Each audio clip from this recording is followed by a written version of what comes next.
Okay, thank you for that introduction. I think as the last speaker, I'll take all the time I need. Is it? So I'll focus mainly on disease epidemics, which is Rift Valley fever, as one of the shocks of the dryland systems. And we are talking specifically of Rift Valley fever because of three main reasons. One, it occurs in irregular patterns, which are really quite tricky to predict. And so when that happens, communities or institutions are not really adequately prepared to address new challenges when they come in. The other thing is the disease occurs because of confluence or convergence of socio-ecological drivers. And so it's not just about disease, but there's also a social component to it. Lastly, one of the things which is driving us to look at Rift Valley fever is because it requires a multidisciplinary approach in the management. And so this idea which Lance was talking about development approach to understanding resilience, I think can be encapsulated in that disease because you require all these people to come together and understand how to manage. The map I'm showing there is about FAO statistics on livestock population in the dryland regions in East Africa. But the main emphasis is, even though we have high densities of populations in highlands, I think in the drylands, this is areas which livestock really mean a lot to the livelihoods of the people. And so, just to give you a very small introduction to Rift Valley fever, it's a mosquito-borne infection which affects cattle, sheep, goats, but with occasional spillover to humans. And exposure to human occurs through direct contact and through either slaughtering of animals or touching infectious material. Outbreaks are usually associated with heavily or very high precipitation. That's during maybe El Nino or maybe higher than normal precipitation.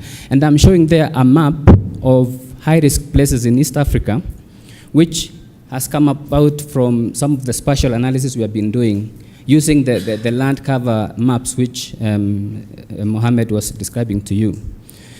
But also another key point to consider for Rift Valley fever is trade is also implicated in its transmission. Maybe you have come across literature about how the disease first arrived in the Middle East.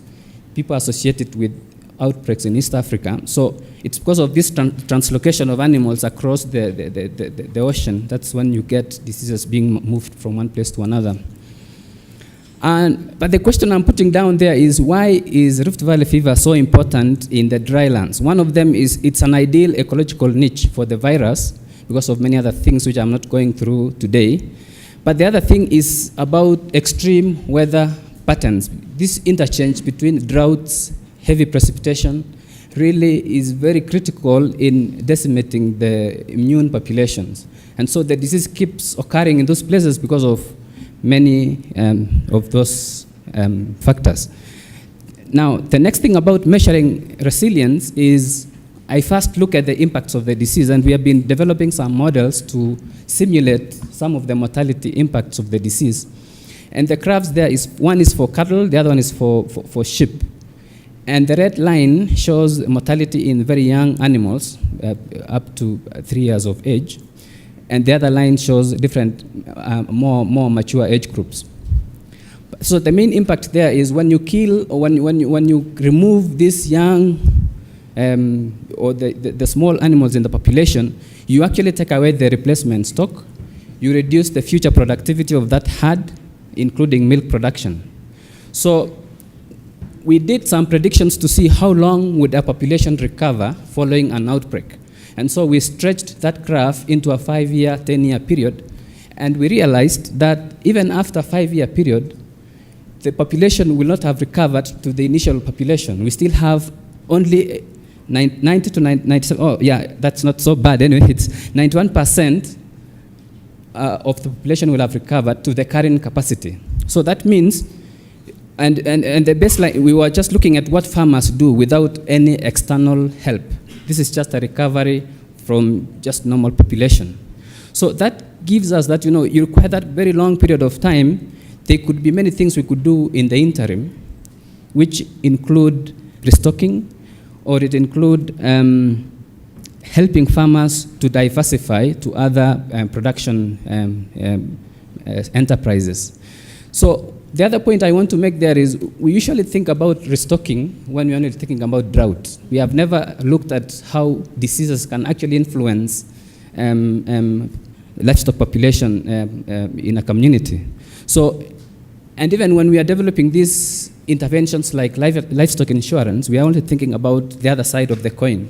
We don't look at the extremes in terms of heavy precipitation can actually also cause more or less similar impacts on livestock population. The other thing I'm looking at is impact on other value chain actors, because it's good to look at producers, but also we should consider traders. These are the people who really help in terms of distributing all sorts of food items across areas. That picture, for example, was taken in northeastern Kenya, that's in Garissa, for livestock traders who are supplying Nairobi with some beef animals. But when you get Rift Valley fever, all that movement is stopped, is controlled, and the traders actually suffer heavy losses.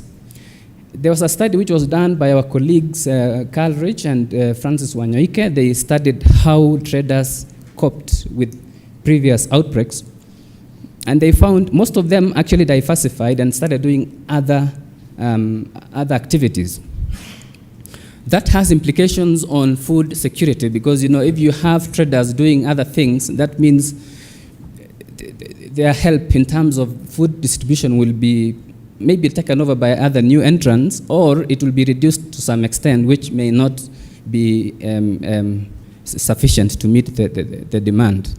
So what I'm saying is we also need to look at how to manage impacts to traders, and we are now developing models which can combine disease dynamics and also the economic impact, so that we can see how the all disease impacts affect the overall system. So finally, for my summary, I'm just saying, I think we are starting to learn how to address disease impacts in terms of resilience to the ecology and the communities and also to the household. And one of them is by using models, which, of course, most of it looks at disease specifically, but people are now coming up to help us combine the disease models with economic models to understand how the system could be improved better. I think you have realized that I have not touched anything on social impacts, because I think that's an area which is difficult to measure. I've just looked at the veterinary aspects, the economic aspects. But when you talk to communities, they tell you all sorts of impacts regarding, they stop things like paying dowry and all those things because they use livestock. And so it's difficult to put those things in the models, and we are thinking maybe by using participatory approaches, we can be able to understand how to capture metrics associated with social impacts of diseases. Last point is about interventions, and I think I just want to say here that we have been working with several partners, including governments, in developing disease support, what do you call it? It's decision support tools to help people manage the disease when it occurs in future. And these decision support tools actually utilize climate information and other socioeconomic variables. So, yep. Thank you. That's my last slide.